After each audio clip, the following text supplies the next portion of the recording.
তিনিদিনীয়া কাৰ্যসূচীৰে কলিয়াবৰত অনুষ্ঠিত হাজাৰী ভাওনা উৎসৱৰ অন্তিম নিশা 4খন খোলাত প্ৰদৰ্শিত হ'ল ভাওনা। প্ৰত্যেক দুবছৰৰ অন্তত কলিয়াবৰত অনুষ্ঠিত হৈ আহিছে এই হাজাৰী ভাওনা উৎসৱ ভাগ। হাজাৰী ভাওনাক লৈ দেখা গ'ল মানুহৰ মাজত পাৰ ভঙা উৎসাহ।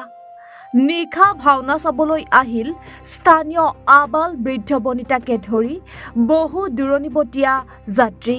হাজাৰসমূহৰ শিল্পীসকলৰ দ্বাৰা অন্তিম নিশা প্ৰদৰ্শিত হ'ল দক্ষ যজ্ঞ, দুৰ্যোধনৰ উৰুভংগ, জৰাসন্ধ বধ আদিকে ধৰি মুঠ 4 খোলাত 4খন ভাওনা। এই উৎসৱক লৈ ৰাইজৰ বিপুল সঁহাৰি লাভ কৰিছে বুলি সংবাদ মাধ্যমৰ আগত মন্তব্য প্ৰকাশ কৰে উদযাপন সমিতিৰ বিষয়ববীয়াই। উত্তৰ কলিয়াবৰৰ হাজাৰৰ ব্যৱস্থাপনাত কলিয়াবৰৰ সাতখন হাজাৰৰ সহযোগত আমি তিনিদিনীয়া কাৰ্যসূচীৰে হাজাৰী ভাওনা আয়োজন কৰি আমি শেষ কাৰ্যসূচীত উপস্থিত হৈছোঁহি। দ্বিতীয় দিনাখন 4খন খোলাত 4খন ভাওনা আৰু আজি তৃতীয় দিনাখনৰ 4খন খোলাত 4খন হাজাৰে ভাওনা প্ৰদৰ্শন কৰিছে। আমি ৰাইজৰ পৰা বিপুল সঁহাৰি লাভ কৰিছোঁ। আমি নিজেই গৌৰৱান্বিত যে আমাৰ উদযাপন সমিতি সফল হৈছে।